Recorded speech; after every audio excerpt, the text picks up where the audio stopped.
Hello guys. तो आज के इस वीडियो लेक्चर में हम लोग स्टार्ट करेंगे सेकेंडरी काइनेटिक आइसोटोप इफेक्ट। पिछले वीडियो लेक्चर में हम लोगों ने दो वीडियो लेक्चर में हम लोगों ने प्राइमरी काइनेटिक आइसोटोप इफेक्ट क्या होता है और उसके क्वेश्चंस किस तरीके से पूछे जाते हैं वो सारी चीज़ हम लोगों ने डिस्कस कर लिया है। और अब हम लोग secondary kinetic isotope effect start करेंगे। ठीक है, तो सेकेंडरी काइनेटिक आइसोटोप इफेक्ट जो है इसको स्टार्ट करने से पहले मैं एक क्वेश्चन लूँगा और उसी क्वेश्चंस के थ्रू हम लोग सेकेंडरी काइनेटिक आइसोटोप इफेक्ट में प्रवेश कर जाएंगे। ठीक है, और बहुत ही डिटेल्ड में हम लोग इस सेकेंडरी काइनेटिक आइसोटोप इफेक्ट को डिस्कस करेंगे। चलिए, तो सबसे पहले क्वेश्चन क्या है, तो क्वेश्चन को मैं लिख रहा हूँ यहाँ पे। देखिए, मैंने दो रिएक्शन लिया, CH3 C CH3 CH3 Cl। ठीक है, और उसका रिएक्शन मैंने करवाया एक्वस KOH के साथ। तो हमें मिल रहा है क्या, Me3COH। ठीक है, जब मैं इस इंडिकेटेड हाइड्रोजन को, मैं हाइड्रोजन को इंडिकेट कर दे रहा हूँ, ये जितने भी हाइड्रोजन है अगर मैं इनको ड्यूटेरियम से रिप्लेस कर दूंगा, ठीक है, तो मुझे जो नो डाउट यहाँ पे जब रिएक्शन मैकेनिज्म हो रहा होगा तो कुछ ना कुछ KH का वैल्यू आएगा जब हाइड्रोजन को आप लेकर करोगे। सेम टाइम जब आप ड्यूटेरियम को लेकर के करोगे, है ना, तो कुछ ना कुछ KD की वैल्यू आएगी। तो जब KH/KD की वैल्यू यहाँ देखा गया तो ऐसा मिला कि ये KH/KD का जो वैल्यू आ रहा है वो 1.4 आ रहा है। जब मैंने जो इंडिकेटेड हाइड्रोजन है इसको जब मैंने ड्यूटेरियम से रिप्लेस कर दिया तब मुझे KH/KD की वैल्यू आती है 1.4। ठीक है, अभी क्वेश्चन खत्म नहीं हुआ, ध्यान से सुनिए। एक और रिएक्शन मैंने लिया, क्या लिया, CH3 C CH3 CH3 CH2Cl। और अब मैंने लिया यहाँ पे एक्वस KOH।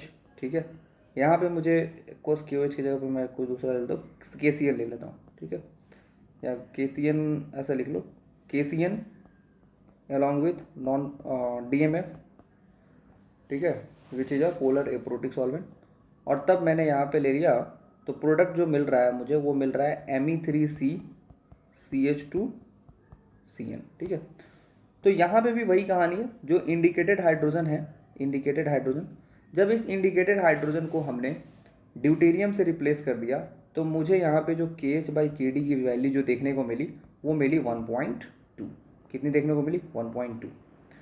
अब देखो, अगर बड़े ध्यान से देखो तो मैंने आपको लास्ट क्लास में क्या बताया था, अगर KH/KD की वैल्यू 7 से ज़्यादा आ रही है इट मीन्स कि वो उसमें जो सेकेंड स्टेप होगा, उस पर्टिकुलर रिएक्शन का जो सेकेंड स्टेप होगा वो RDS होगा डेफिनेटली, है ना। मतलब सेकेंड स्टेप बोलना गलत होगा, ये बोलना ज़्यादा सही होगा कि CH बॉन्ड का ब्रेकिंग होना जो होगा वो RDS होगा। ठीक है, लेकिन अगर KH/KD की वैल्यू 1 आ जाती है तो उस कंडीशन में कोई भी किसी भी प्रकार का CH बॉन्ड का टूटना RDS स्टेप नहीं कहलाएगा। ये हम लोगों ने बहुत अच्छे से लास्ट क्लास में डिस्कस किया था। तो सवाल उठता ये है कि सर इन दोनों रिएक्शन के लिए KH/KD का वैल्यू ऑलमोस्ट सेम है, तो इससे ये समझ में आता, और वो भी 1 के आसपास है ना।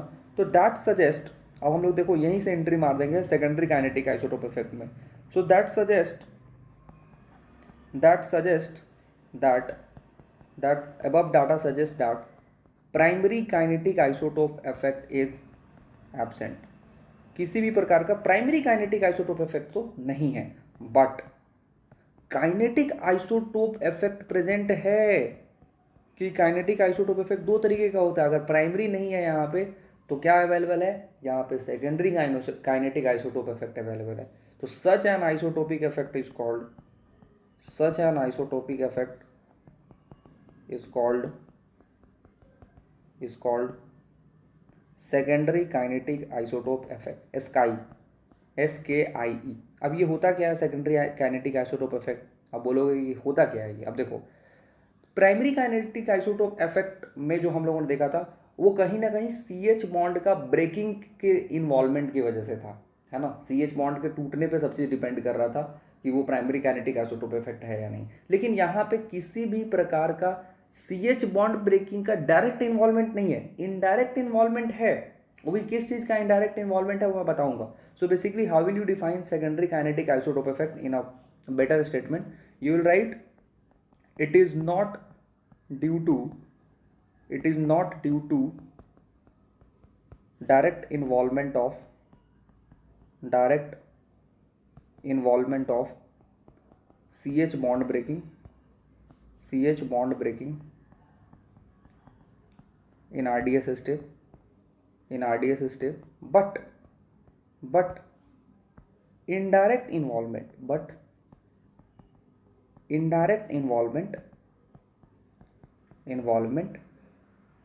either in the stability of intermediate,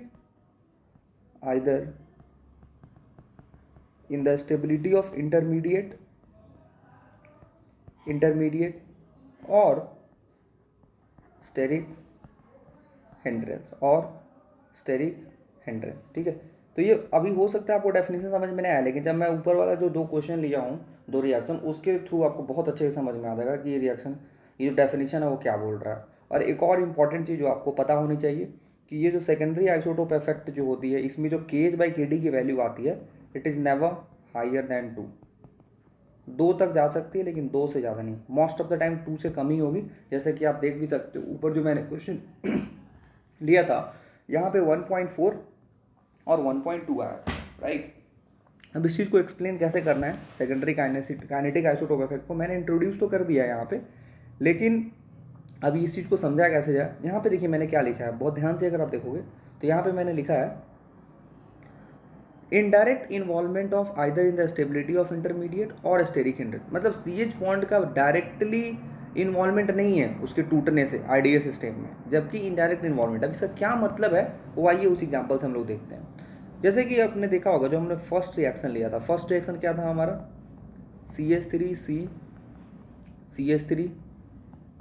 CH3CCl। तो क्या हुआ होगा एक्चुअली में, यहाँ पे जो प्रोडक्ट तक हमें पहुँचना है, एक एक्वस KOH यहाँ पे लिखा हुआ, तो सबसे पहले ही Cl बॉन्ड टूटा होगा। जैसे ही कार्बन और क्लोरीन का बॉन्ड टूटा होगा तो सबसे पहले क्या मिला होगा, CH3, कार्बन के ऊपर पॉजिटिव चार्ज आया होगा, प्लस Cl- बाहर निकल गया होगा, ठीक है। फिर उसके बाद नो डाउट ये जो आपको इंटरमीडिएट मिला, ये 3 डिग्री का कार्बोकैटायन मिला। Carbocation what, carbocation is an intermediate. तो इस कार्बोकैटायन, क्या ये स्टेबल कार्बोकैटायन है? बिल्कुल है। कैसे है स्टेबल, आइए जरा देखते हैं। यहाँ पे ये कार्बोकैटायन के पास हर जगह ये कार्बन कार्बन कार्बन और 3 हाइड्रोजन अवेलेबल है ना। और यहाँ पे पॉजिटिव चार्ज आ चुका है ना। मैं हर जगह नहीं दिखा रहा हूँ हाइड्रोजन, एक ही जगह काफ़ी है। ये हो गया। अब यहाँ पे आपको बहुत अच्छे से पता है, ये हो गया अल्फा कार्बन, ये भी अल्फा, ये भी अल्फा। यहाँ पे टोटल कितने अल्फा हाइड्रोजन है, 9 अल्फा हाइड्रोजन है। क्यों? क्योंकि ये वाला हाइड्रोजन जो है वो यहाँ पे इस तरीके से हाइपर कॉन्जुगेटिव स्ट्रक्चर आप बना सकते हो, है ना, CH2 और यहीं पे बगल में H+ दिखाया जाता है। एक्चुअली में हाइपर कॉन्जुगेशन क्या होता है, नो बॉन्ड रेजोनेंस, है ना। ये आपने बहुत अच्छे से पढ़ा भी होगा, ठीक है। तो यहाँ पे इस तरीके से फिर उसके बाद आप क्या करोगे, ऐसा नहीं है कि सिर्फ इधर से ही होगा, वो चीज़ इस अल्फा के साथ भी हो सकता है, वो चीज़ इस अल्फा के भी हाइड्रोजन के साथ हो सकता है। और हर एक अल्फा के पास 3 अल्फा हाइड्रोजन है, तो टोटल कितने अल्फा हाइड्रोजन बनेंगे, 9 अल्फा हाइड्रोजन बनेंगे, है ना। तो मैं लिख नहीं रहा हूँ, पूरा नहीं बना रहा हूँ, लेकिन आप एग्जाम में पूरा बनाएंगे। And so on you will get how many forms, you will get 9 forms.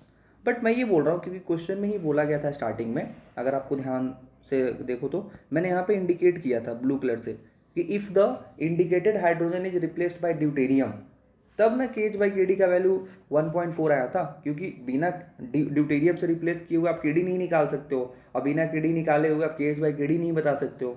तो चलिए उसको भी करके देखते हैं, D से रिप्लेसमेंट करके। नो डाउट जब आप D से भी रिप्लेसमेंट करोगे तो क्या सिनेरियो क्रिएट होगा, हर जगह CD3 आ जाएगा, CD3, और नो डाउट प्लस तो आने ही वाला है, क्योंकि इंटरमीडिएट में भी कोई चेंजेस नहीं होगा, बस CH3 की जगह, हाइड्रोजन की जगह क्या आ जाएगा, ड्यूटेरियम आ जाएगा।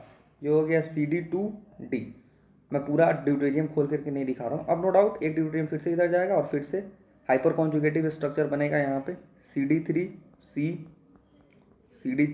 डबल बॉन्ड CD2 और D प्लस, लाइक दिस। और फिर इसके भी कितने फॉर्म बनेंगे, and so on you will get 9 forms. तो बेसिकली आप देख सकते हो ध्यान से कि जब मैंने CH लिया है ना, तो जो मुझे इंटरमीडिएट मिला, वो इंटरमीडिएट जो है वो 9 अल्फा हाइड्रोजन से स्टेबलाइज हो रहा है। जबकि जब मैं ड्यूटेरियम से रिप्लेस कर रहा हूँ तो हमें 9 अल्फा ड्यूटेरियम से वो स्टेबलाइज हो रहा है। मीन्स कहीं ना कहीं जो हमारा इंटरमीडिएट है वो हाइपर कॉन्जुगेशन से स्टेबलाइज हो रहा है, जिसमें CH बॉन्ड का ब्रेकिंग हो रहा है, वो आपको दिख भी रहा होगा। क्योंकि जब हाइपर कॉन्जुगेशन हम करा रहे हैं तो एक्चुअली में क्या कर रहे हैं, CH बॉन्ड को ही तो तोड़ना है। यहाँ पे जब मैंने हाइपर कॉन्जुगेशन कराया तो CD बॉन्ड को तोड़ा, है ना।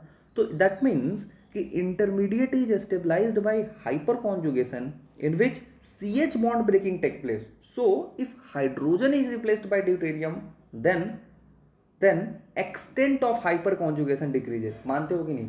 बहुत अच्छे से आपने पढ़ा भी होगा GOC में कि अगर मैं आपसे पूछूं कि CH3 है और CD3 है ना, हाइपर कॉन्जुगेशन का ऑर्डर क्या होगा, प्लस H का ऑर्डर क्या होगा, तो बहुत सिंपल है, CH3 का ज़्यादा होगा CD3 से, और फिर CD3 का बहुत कम होगा, है ना। लेकिन अगर वही मैं प्लस आई का ऑर्डर पूछता तो प्लस आई में कौन ज़्यादा हो जाता, प्लस आई में, और प्लस आई के ऑर्डर में कौन ज़्यादा हो जाता, जस्ट अपोजिट हो जाता, CH3 का कम, फिर CD3 का, फिर CD3 का, है ना। ये सब बातें आपने पढ़ी होगी। तो यहाँ पे आप इस चीज़ को लिखोगे कि intermediate is stabilised by hyperconjugation in which CH bond breaking is going to take place. So if hydrogen is replaced by deuterium, then the extent of hyperconjugation decreases, and because of CD bond is more stable, that's why intermediate become less stable and rate of reaction is going to decrease, है ना। तो ये तो हुई first step की कि KH/KD जो है वो 1.4 आया है, तो वहाँ पे primary kinetic isotope effect available नहीं है, लेकिन secondary kinetic isotope effect available है। और उसी चीज़ को मैंने यहाँ लिखा भी था, देखिए यहाँ पे अब आपको समझ में आएगा जब आप इस डेफिनेशन को पढ़ोगे तो। But direct involvement of either in the stability of intermediate और स्टेरिक हिंड्रेंस, CH बॉन्ड का ब्रेक होना उसका डायरेक्ट इन्वॉल्वमेंट नहीं है, जबकि इनडायरेक्ट इन्वॉल्वमेंट है। देखिए यहाँ पे जो CH बॉन्ड ये जो टूट रहा है, ये जो CH बॉन्ड यहाँ पे जो मैंने तोड़ा है, इसका कहीं ना कहीं इनडायरेक्ट इन्वॉल्वमेंट तो है ही ना टूटने का, है ना। तो ये सीन है यहाँ पे, है ना। तो ये हो गया फर्स्ट रिएक्शन का एक्सप्लेनेशन। अब सेकंड रिएक्शन की एक्सप्लेनेशन की अगर हम बात करें तो सेकंड रिएक्शन हमारे पास क्या था, सेकंड रिएक्शन था CH3 CH3 CH3 CH2 Cl, और यहाँ पे मैंने लिया था क्या, KCl mean Cn minus in presence of polar aprotic solvent DMF, है ना। तो नो डाउट यहाँ पे कौन सा मैकेनिज्म हो रहा है, SN2। पहले वाले में कौन सा हो रहा था, एक बात और मैं बता दूं, पहले वाले में यहाँ पे साफ साफ दिख रहा था 3 डिग्री कार्बोकेटाइन का बनना, यहाँ SN1, ये अपने आप एक बहुत ही अच्छा मॉडरेट लिविंग ग्रुप है, तो ये अपने आप बाहर निकल जाएगा, है ना। तो ये बन जाएगा 3 डिग्री के कार्बोकेटाइन। ये सब आपने बेसिक में पढ़ा होगा क्लास 12th में कि अगर आपके पास सबस्ट्रेट ऐसा हो कि जहाँ पे कार्बोकेटाइन, है ना, 3 डिग्री का बन रहा हो, तो जो लिविंग ग्रुप है वो अपने आप बाहर निकल जाएगा बिना किसी ड्राइविंग फोर्स के। मतलब ऑफकोर्स ड्राइविंग फोर्स होता है, मीन्स ये आपको ऐसा नहीं है कि कुछ एक्सटर्नल अटैक कराना होगा या फिर इंटरनल अटैक, वो अपने आप बाहर निकल जाता है। तो SN1 होता है यूनिमोलिकुलर न्यूक्लियोफिलिक सब्स्टिट्यूशन। अब यहाँ पे ऐसा सीन नहीं है, क्यों नहीं है, क्योंकि ऐसा नहीं है कि Cl अपने आप बाहर निकल जाएगा, क्योंकि मान खुद सोचो अगर Cl बाहर निकल जाएगा तो आपको 1 डिग्री कार्बोकेटाइन मिलेगा, और 1 डिग्री कार्बोकेटाइन हाईली अनस्टेबल होता है। तो यहाँ पे क्या होगा, Cl माइनस का CH2 पे अटैक होगा और तब ये Cl का बाहर निकलना होगा। तो SN2 में एक ही बार में सारा काम हो जाएगा, क्योंकि एक कंसर्टेड मैकेनिज्म होता है ना। ट्रांजिशन स्टेट मतलब एक ही बार में ये सारा काम हो जाना है, अटैक और निकलना और ऐड होना सब चीज़, ठीक है। तो आपको प्रोडक्ट क्या मिल जाएगा यहाँ पे, नो डाउट ये सब आपको पता है, CH3 CH2 Cn। हमें ये इससे मतलब नहीं है प्रोडक्ट बनाने से, हमें इस प्रोडक्ट को एक्सप्लेन करना है कि आखिर ये क्या KH/KD वहाँ पे 1.2 क्यों आया, मीन्स ऑलमोस्ट फिर फर्स्ट रिएक्शन के सिमिलर ऐसा क्यों हुआ। अब देखिए एक्चुअली में आप क्या लिखोगे फिर यहाँ पे, here attack of nucleophile take place, here attack of nucleophile. अब न्यूक्लियोफाइल कौन है आपके पास, Cn माइनस। Attack of nucleophile takes place for which carbon must be electropositive, for which carbon must be electropositive. देखिए ये तो बहुत इंपॉर्टेंट सा कंडीशन है। SN2 उतना ही ज़्यादा फास्ट होगा जितना कि ये कार्बन इलेक्ट्रोफिलिक होगा, मतलब जितना ज़्यादा ये गरीब होगा। अगर ये गरीब नहीं होगा तो ये मदद करने के लिए क्यों आएगा Cl माइनस, खुद सोच के देखो, ये जितना ज़्यादा पुअर होगा वो उतना जल्दी ये Cl माइनस आकर के अटैक करके इसको राहत पहुंचाएगा, है ना। तो सबसे पहला कंडीशन यही है कि जो न्यूक्लियोफाइल का अटैक जो होगा जिस भी कार्बन पे, वो कार्बन बहुत ज़्यादा इलेक्ट्रोपॉजिटिव होना चाहिए। और मैं आपको एक और, तो नो डाउट अब आप खुद सोच के देखो, क्या इस CH2 जो है क्या ये पुअर है, बिल्कुल पुअर है, क्योंकि ये क्लोरीन भी खींच रहा है, और जो सपोर्ट मिलना चाहिए इस कार्बन से वो उतना नहीं मिल रहा है। ये कार्बन बोल रहा है CH3 तुम हेल्प करो तब मैं इस CH2 को हेल्प करूंगा, है ना। तो ठीक है, यहाँ पे ये कार्बन है, ये कार्बन इस CH3 से मदद मांग रहा है, ये भी CH3 से, ये भी CH3 से। तो नो डाउट हमने पढ़ा है ये CH3 अब इस कार्बन को कैसे हेल्प कर सकता है, प्लस आई से हेल्प कर सकता है, ये भी प्लस आई से हेल्प कर सकता है, ये भी प्लस आई से हेल्प कर सकता है, ठीक है। तो कहीं ना कहीं ये हेल्प ही कर रहा है, हमें तो हेल्प नहीं करना है, इसको पुअर बनाना है, इस CH2 को पुअर बनाना है ताकि ये और ज़्यादा अटैक कर पाए, ठीक है। चलिए, तो यहाँ पे क्या सीन है कि ये प्लस आई से हेल्प कर रहा है इस कार्बन को, और ये कार्बन इस चार्ज को यहाँ तक पहुँचा रहा है CH2 के पास, ठीक है। तो Cn माइनस का जो अटैक होगा ना वो थोड़ा सा लेट होगा। क्यों? क्योंकि ऑलरेडी हेल्प करने वाले CH3 प्लस आई से हेल्प कर रहे हैं, है ना। तो बेसिकली यहाँ पे जो हमें कार्बन जो मिलना चाहिए था इलेक्ट्रोपॉजिटिव, इस वाले कंडीशन में जब आप हाइड्रोजन लिए हो तो नहीं मिलेगा वो चीज़, है ना। तो अब लेकिन अगर आप खुद सोचो, अगर इन सारे कार्बन को, इन सारे हाइड्रोजन को अगर आप ड्यूटेरियम से रिप्लेस कर दोगे, है ना, CD3 अगर हर जगह आ जाएगा, तो ड्यूटेरियम जो है वो स्लाइटली मोर इलेक्ट्रोपॉजिटिव है हाइड्रोजन से, उसके आ जाने से। पूछो क्यों? क्योंकि CD3 है ना। अभी हमने देखा था कि अगर अभी ऊपर ही लिखा था मैंने कि प्लस आई का जो ऑर्डर होता है वो CD3 का ज़्यादा होता है CH3 से, तो CD3 ज़्यादा हेल्प करेगा। Are you getting my point? तो CD3 अगर ज़्यादा हेल्प करेगा, तो CD3 अगर ज़्यादा हेल्प करेगा तो और ज़्यादा स्लो हो जाएगा, है ना। CD3 तो और ज़्यादा हेल्प करेगा, तो ये रिएक्शन तो और स्लो हो जाएगा जब ड्यूटेरियम से आप रिप्लेस करोगे तो। लेकिन उतना नहीं होगा, है ना, उतना नहीं होगा, क्योंकि ये एक सेकेंडरी काइनेटिक आइसोटोप इफेक्ट है। सेकेंडरी काइनेटिक आइसोटोप इफेक्ट आप देख ही रहे हो ना, KH/KD का वैल्यू जो है वो ऑलमोस्ट 1 के आसपास आ रहा है। तो आप इस चीज़ को लिखोगे यहाँ पे, here attack of nucleophile takes place for which carbon must be electropositive and but deuterium is slightly deuterium is slightly more electropositive than than hydrogen than hydrogen. That's why its electron repelling effect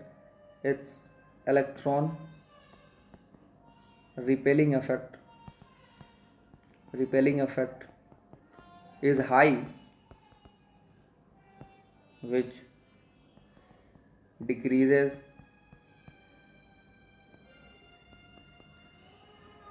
electrophilicity. Also, deuterium is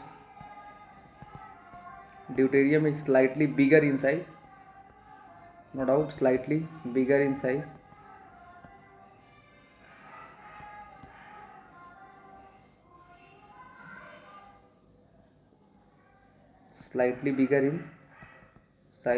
so steric hindrance also increases due to replacement with deuterium अब देखो, अगर आप ध्यान से देखो तो ये CH3 है, CH3 है, CH2 है, Cl है।